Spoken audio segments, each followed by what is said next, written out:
신명기 29장 1절에서 4절. 호렙에서 이스라엘 자손과 세우신 언약 외에 여호와께서 모세에게 명하사 모압 땅에서 또 그들과 세우신 언약의 말씀이 이러하니라.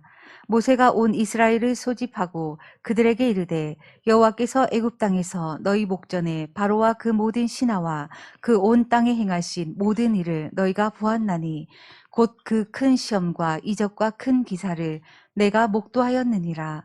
그러나 깨닫는 마음과 보는 눈과 듣는 귀는 오늘날까지 여호와께서 너희에게 주지 아니하셨느니라. 29장 1절. 호렙에서 이스라엘 자손과 세우신 언약 외에 여호와께서 모세에게 명하사 모압 땅에서 또 그들과 세우신 언약의 말씀이 이러하니라. 자, 1절에 보면 언약의 말씀이라는 구절이 나왔습니다. 모든 하나님 말씀에는 언약, 즉 약속이 포함되어 있어요. 말씀을 받으면 수지 맞죠. 그렇죠? 사람과의 약속에서도 믿을 만한 사람의 약속은 의미가 있는 건데 하나님의 약속을 배반하거나 그렇게 하지 않거든요. 모든 하나님의 말씀에는 궁극적으로도 약속이 포함되어 있습니다. 하나님께서 우리들에게 약속과 언약을 해주시는 건 간단하게 말하면 약속 관계를 갖자는 거예요. 우리하고. 언약 관계를 유지하자는 거죠. 사람과의 관계도 마찬가지죠. 뭔가 약속을 한 사이는 특별한 관계입니다. 그렇죠? 약혼을 약속했다든가 결혼을 약속했다라든가 특별한 관계 아닙니까? 뭔가 약속을 하는 관계는 특별한 관계예요. 하나님과 우리 사이에 말씀이 내 속에 들어오면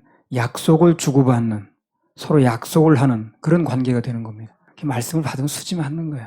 그분과 약속하는 관계가 되는 거예요. 구하라 주실 것이죠. 이 말씀이 내게 믿어지면 나하고 약속이 되는 거예요. 그 말씀이. 흔히들 국가와 공무원의 관계를 특별 권력 관계라고 그래요. 공무원은 특별 권력 관계이기 때문에 일반인에게는 없는 특권이 있습니다. 공무원들은. 각종 단속권이 있고 일반인 단속할 수 없잖아요. 교통 단속한다라든가 그런 명령권도 있어요. 치우라든가 가져오라든가 또 어떤 범죄 행위에 대한 수사권도 있고 각종 권리가 많이 있습니다. 특별 권력 관계라 그래요. 그래서 특별 권력이 있기 때문에 그런 관계이기 때문에 일반인이 없는 특별한 의무도 있어요. 또 예를 들어서 경찰이라든가 소방공무원이라든가 선장에게는 긴급 피난권이라는 게 부여되지 않습니다. 일반인의 긴급 피난권이 있어요. 무슨 얘기냐면 길을 걸어가는데 자동차가 갑자기 들이닥치는 거예요. 내가 치이게 생겼어. 그래서 내가 피하느라고 옆에 사람을 밀었어. 본의 아니게. 내가 본능적으로. 그러니까 그 사람 다친 거야. 그래도 그거에 대한 책임을 내가 지지 않는 겁니다. 그걸 긴급 피난이라고 그래요. 정당방위도 있고. 내가 긴급하게 피난하기 위해서 상대방을 어떤 해를 미쳤을 때는 긴급 피난권이 인정돼가지고 그것은 처벌하지 않는다고.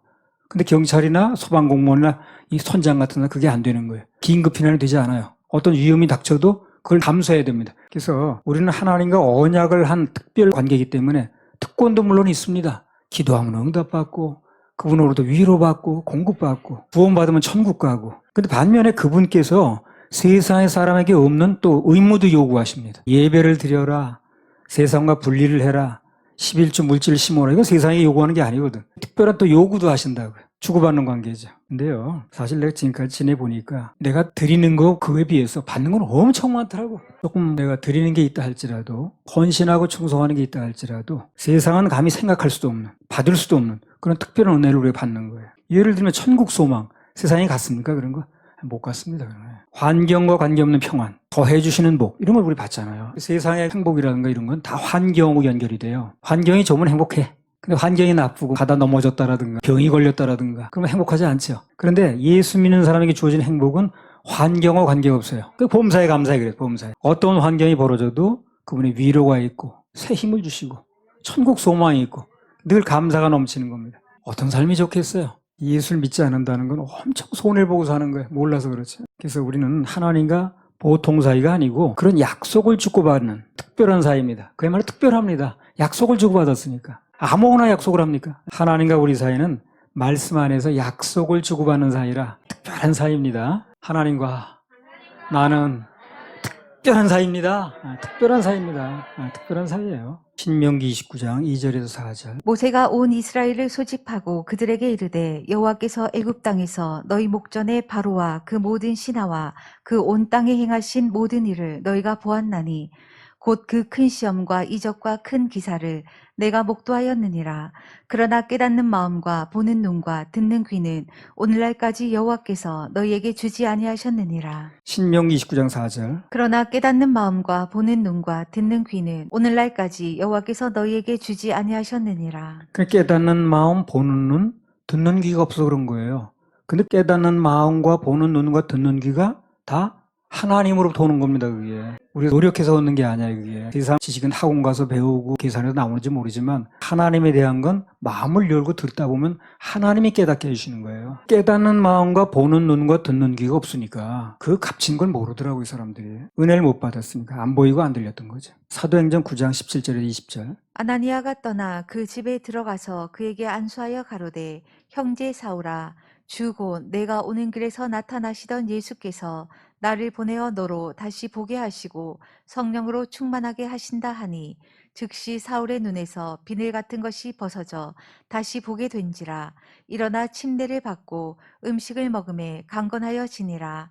사울이 다메섹에 있는 제자들과 함께 며칠 있을새 즉시로 각 회당에서 예수의 하나님의 아들이심을 전파하니 18절만 다시 읽어보세요. 즉시 사울의 눈에서 비늘 같은 것이 벗어져 다시 보게 된지라. 일어나 침례를 받고. 그러니까 이제까지 왜 사울이 그렇게 예수를 핍박했느냐는 얘기죠. 쫓아다니고 국내에서 안 되면 외국까지 쫓아가서 핍박하고 가두고 그랬잖아요. 왜 그랬냐는 거예요. 그 눈에요, 자기도 알지 못하는 비늘이 씌었던 거예요. 못 보는 거죠, 그러니까. 근데 어느 날 그 눈에서 비늘 같은 게 떨어져 나가는 순간 보이는 거예요, 그때부터. 보이니까 여태까지 핍박하러 다니던 사람이 예수님의 홍보맨이 된 거예요, 그때부터. 그러니까 안 되는 사람은 왜 안 되는 거예요? 자기도 모르는 비늘이 씌어 있는 거예요, 지금. 그걸 자기는 모르는 거예요, 본인이. 눈에서 비늘이 벗겨지니까 예수를 핍박하던 사람이 오히려 그분을 위해서 목숨을 바치는 사람이 돼버린 거예요. 비늘이 떨어져 나가니까. 우리가 전하는 복음에 대해서 이러쿵저러쿵 하는 사람들도 어느 날 그 눈에서 비늘이 벗겨지면 오히려 홍보맨이 될 겁니다. 야, 거기밖에 없다고 말해요. 뭔가 좀 모르겠다면 이런 기도를 한번 해보세요. 주여, 내 눈에서 좀 비늘을 벗겨주시옵소서. 그 벗겨져야 됩니다. 그건 보이게 돼 있어요. 비늘이 씌어 있는 거예요, 지금. 사울이 그것 때문에 안 보이는 거예요, 지금. 비늘만 벗겨지면 모든 것이 새롭고 달라 보입니다. 유튜브를 통해서 말씀을 듣는 분도 그렇게 기도를 해보세요. 잘 못 깨닫겠으면 내 눈에서 비늘이 좀 벗겨지게 해달라고. 그럼 그때부터 생각과 말이 달라질 겁니다.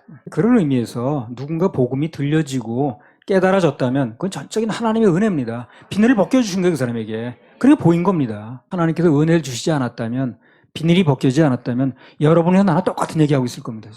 아, 예수가 어디 있는 거야? 아, 무슨 천국이 어디 있는데 뭐 죽어봐야 하는 거, 이런 소리 하고 있을 거예요. 벗겨져 보이니까 그런 얘기를 안 하는 거거든요.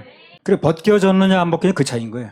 여러분이 나는 안 벗겨졌으면요 똑같은 얘기 하는 거예요. 우리도 다를 바가 없어요. 하나님께서 그런 은혜를 주셨기 때문에 우리는 다른 언행을 할 수 있다는 거죠. 보이니까.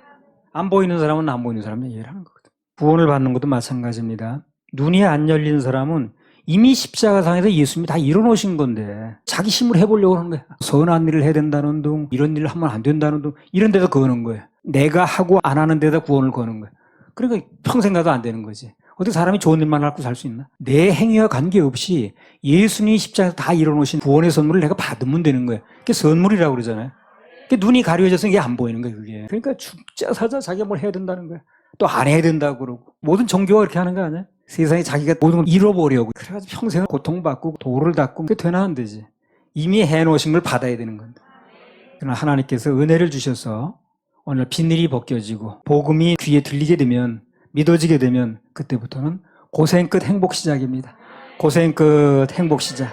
그렇게 되길 바랍니다. 유튜브를 통해 듣는 분도 그렇게 되길 바랍니다. 신명기 29장 5절 6절. 주께서 40년 동안 너희를 인도하여 광야를 통행케 하셨거니와 너희 몸의 옷이 낡지 아니하였고 너희 발의 신이 헤어지지 아니하였으며 너희로 떡도 먹지 못하며 포도주나 독주를 마시지 못하게 하셨음은 주는 너희 하나님 여호와이신 줄을 알게 하려 하심이니라. 광야에서 어떻게 사는 거야, 이 사람들이? 그냥 간간히 사는 거야. 이틀 먹을 거 주신 것도 아니고. 신이 헤어지지 않았다는 건 그게 새 신이 아니란 얘기입니다. 그게. 날과 떨어지지는 않았는데 하여튼 많이 쉬는 거예요. 그게. 떡도 못 먹고 이런 거 저런 거 먹지 못하게 하고. 광야에서 그랬는데 하나님께서는요, 누군가의 큰 복을 주시기 전에 먼저 철저하게 뭘 하시냐면 그분의 통제하에 먹고 사는 법을 알게 하셔요. 간단히 말하면 근근히 그날 먹고 살게 하는 거예요. 그런 훈련을 먼저 하십니다. 그래서 주기도문에 나오잖아요. 우리에게 일용할 양식을 주옵시고. 창고에 쌓아놓고 먹는 게 아니라 매일매일 달라는 얘기거든. 그래 기도하라는 거거든. 그래 매일매일 주신다는 얘기 아니야. 감질나지 좀. 쌓아놓고 좀 먹어야 되는데 인간은 다 본능적으로 쌓아놓고 하는 걸 좋아하거든. 달랑달랑 그날 하는 걸 좋아하지 않거든. 근데 하나님께서 그날 벌어서 그날 먹는 것처럼 그렇게 하는 훈련을 먼저 시키는 거예요. 광야에서 그 훈련을 한 거예요. 왜 그러냐면 그래야 하나님 바라보니까. 쌓아놓으면 하나님 바라볼 일이 없어요. 쌓아놓은 재산이 보이니까. 아, 그거 믿고 살면 되는데 뭘 그래. 통장에 돈이 많이 들어있으면 그거 믿고 살지 구할 게 뭐 있나. 그렇게 안 하게 만들기 위해서 그날 하나님께 구해서 살게끔 만들어 놓는 거예요. 그 훈련이 먼저 돼야 되는 겁니다. 넉넉하면 주님을 안 바라봐요. 넉넉한 그 재산을 바라보게 되지.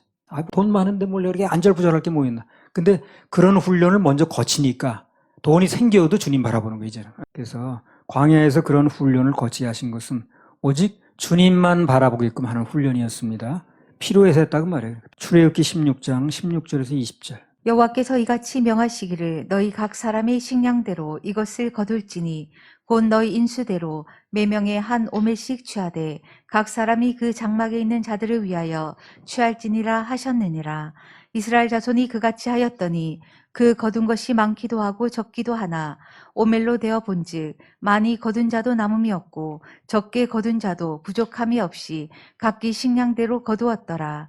모세가 그들에게 이르기를 아무든지 아침까지 그것을 남겨두지 말라 하였으나 그들이 모세의 말을 청종치 아니하고 더러는 아침까지 두었더니 벌레가 생기고 냄새가 난지라. 모세가 그들에게 노하니라. 40년 동안 하늘에서 만나가 떨어졌는데 그런데 그 양이 몇 달씩 두고 먹을 정도로 넉넉한 게 아니더라는 거예요. 매일 먹는 건 매일 거두는 거예요. 그래 하나님 바라보거든. 하늘에 떨어지는 건 매일 떨어져야 그거 하늘 바라보지. 그게 몇 달분이 한꺼번에 떨어지면 그 다음에 하늘 바라볼 일이 없잖아요. 그렇게 안 하신다는 거예요. 인간은 너나 할 것 없이 처음부터 풍성해지면 그렇게 간절한 마음으로 주님을 찾지 않습니다. 누구나 마찬가지예요, 이거는요. 하나님께서 훈련을 하실 때는 환경을 통해서 오직 하나님만 바라보게 만드시는 거예요. 그 엘리야가 근 1년 동안 까마귀가 물어다 주는 거 먹고 살았죠. 그러니까 산속에서 돌아다니다 잡히면 죽으니까 산속에 숨어 있는 건데 까마귀가 물어다 주는 거예요. 그러니까 양을 더 달라고 할 수가 있나? 나 이것만 계속 먹었더니 질리니까 딴 거 달라고 할 수가 있나? 제가 이나 닦고 있나? 감질나죠. 까마귀에 뭐 더 달라고 할 수도 없고 이거 너무 먹어서 질렸으니까 다른 거 달라고 할 수도 없고 그나마 그거라도 먹어야 사니까 하늘만 쳐다보는 거예요. 계속. 그 훈련하셨습니다. 그러니까 나중에 하늘 바라보는 훈련이 되니까요. 나중에 모세가 일 당할 때마다 하늘 바라봤습니다. 그러면 하늘에서 불이 떨어지고 여러 가지 역사들이 일어나는. 그리고 엘리야도 그 훈련을 거치고 나니까 하늘에서 불이 또 내려왔죠. 그죠? 하늘 바라보는 훈련을 시키는데 그 결정적인 순간에 그 훈련이 효과가 나타나는 거예요. 하나님께서 40년 동안 땅에서 나는 떡이 아니고 오직 하늘의 만나만 바라보게 하신 것은 특별한 목적이 있었던 겁니다. 사람이 떡으로만 사는 것이 아니라 하늘에서 떨어지는 떡, 하나님 말씀으로 산다는 걸 훈련시킨 거예요. 누구든 그 훈련이 될 때까지는 절대로 우리 풍성하게 만들질 않습니다. 우리 다 거쳤습니다. 우리도 그동안 굶은 건 아닌데 우리가 바라는 것만큼 그렇게 풍성하진 않았습니다. 오직 모든 것을 하나님 바라볼 수밖에 없었어요. 어쩔 수 없이 그 훈련을 받게 만드시더라고요. 그렇게 하신 목적이 또 나왔죠. 한번 읽어보겠습니다. 신명기 29장 5절 6절. 주께서 40년 동안 너희를 인도하여 광야를 통행케 하셨거니와 너희 몸에 옷이 닳지 아니하였고 너희 발의 신이 헤어지지 아니하였으며 너희로 떡도 먹지 못하며 포도주나 독주를 마시지 못하게 하셨음은 주는 너희 하나님 여호와이신 줄을 알게 하려 하심이니라. 6절에 너희로 떡도 먹지 못하며 포도주나 독주를 마시지 못하게 하셨으면 주는 너희 하나님 여호와이신 줄을 알게 하려 하심이라. 그렇게 하신 목적이 뭐라는 거예요? 주가 너희 하나님 여호와이신 줄 알게 하려고, 바꿔 말해서 하나님만 바라보게 만들려고 그렇게 했다는 겁니다. 그렇게 보면 우리는 이제까지 걸어온 코스가 아주 지극히 정 코스입니다. 그런데 그런 훈련은 언젠가 반드시 끝날 때가 있습니다. 풍성할 때가 온다니까요. 쪼들릴 때가 있으면 풍성할 때도 오는데 그 풍성할 때 주님 바라보는데 실패하죠. 언제든지 재훈련 들어갑니다. 유급이라 그래, 유급. 풍성할 때 주님만 오직 바라보지 않고 완전 먹고 살만하네, 여유가 생겼네 하고 주님 바라보는데 실패하면 마음이 흐트러지면 재훈련에 들어간다니까요. 그럼 더 괴롭습니다. 옛날에 어렸을 때 그런가 보고 살았는데 이 풍성을 누리다가 그 훈련을 또 들어가면 되게 괴롭습니다. 그래서 우린 주님만 바라봐야 돼요. 신명기 29장 9절. 그런즉 너희는 이 언약의 말씀을 지켜 행하라. 그리하면 너희의 하는 모든 일이 형통하리라. 즉 너희는 이 언약의 말씀을 지켜 행하라. 그리하면 너희 하는 모든 일이 형통하리라. 하나님의 백성들은 땅의 거 바라보다가 실망하고 그늘질 게 아니라 좋을 때나 나쁠 때나 오직 하늘, 주님만 바라봐야 됩니다. 거기서 모든 게 다 옵니다. 하늘만 바라보는 훈련이 되면 그 사람도, 개인도 그렇고 단체도 그렇고 그 교회 가는 길에 계속해서 형통이 있습니다. 풍성이 있어요. 할렐루야. 우리 하나님 박수 올려드려요. 자, 신명기 29장 10절에서 13절.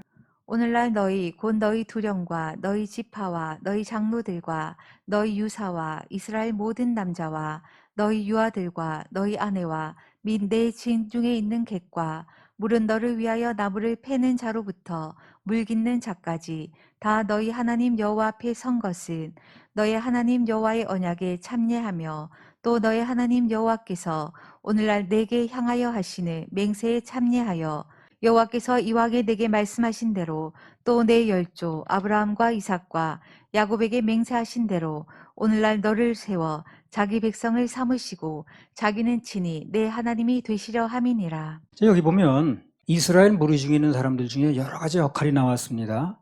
두령도 나오고 각 지파의 장로들이 나오고 어른급이란 얘기죠. 유사들, 유지. 그리고 성별로는 남자도 있고 여자도 있고 나이별로는 어른에서 유아들까지 다 있습니다. 역할별로 또 나누면 진중에서 뭐 나무 패는 사람, 물 깃는 사람 다 이제 나와서 언급이 됐습니다. 신명기 29장 12절 한번 보세요. 너의 하나님 여호와의 언약에 참여하며 또 너의 하나님 여호와께서 오늘날 내게 향하여 하시는 맹세에 참여하여 이 모든 부류의 사람들을 하나님 앞에 세우신 이유가 뭐냐면 그분의 약속에 참여시키려고 세웠다는 거예요. 그러니까 이 말이 무슨 말이냐면 무리 중에서 무슨 역할을 했든 그 사람이 물 깃는 역할을 했든 앞에 나서 한마디 하는 역할을 했든 관계없이 그게 중요한 게 아니라는 얘기라는 거예요. 중요한 건 그들 모두가 하나님의 언약과 맹세에 참여했다는 겁니다. 그게 중요해요. 모두가 축복의 대상이라고 말이에요. 그런 구별할 필요가 있어요, 없어요? 없는 겁니다. 하나님께 내게 무슨 역할을 맡기든 하면 되는 거예요, 그래요. 그러면 나중에 축복은 동일하게 받는 것이고 언약의 대상이 되는 것입니다. 그걸 강조하는 거예요, 지금. 중요한 건 그들 모두가 무슨 역할을 했든 어떤 위치든 남자든 여자든 나이가 많으냐 적으냐 관계없이 언약과 맹세에 참여했다는 겁니다. 축복의 대상이라는 거예요. 오늘날도 교회에서 개개인으로 무슨 일을 하는가, 교회에서 여러 가지 일들을 하죠. 어떤 역할을 맡았는가, 어떤 부류인가는 그렇게 중요하지 않습니다. 그게 중요한 게 아니라 중요한 것은 우리 모두가 축복의 대상이라는 거예요. 하나님의 약속의 참여 대상이라는 겁니다. 그게 중요한 거예요. 같이 예배 성공하면 모든 약속과 모든 축복을 공유하는 겁니다. 공유. 지난번에 얘기했잖아요. 엘리야가 회리 바람 타고 하늘로 떴죠. 그 엘리야만 뜬 게 아니라고 그랬잖아요. 그 주위에 라면 봉지까지 같이 떴다고 그러지 않았어요? 같이 있으면 되는 거예요. 같이 있으면. 같이만 있으면 같이 뜨는 겁니다. 비행기 타고 갈 때 비행기가 앞부터 떴든 뒤부터 내렸든 관계없이 비행기 타고 있으면 돼. 그럼 똑같이 내리게 돼 있어. 한 비행기 타고 있으면 똑같이 뜨고 똑같이 내리는 겁니다.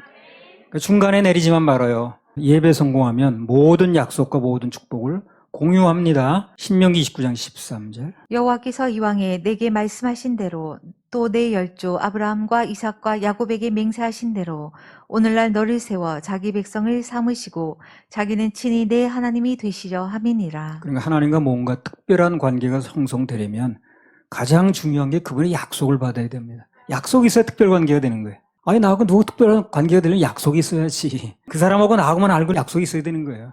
부부도 그렇지 않습니까?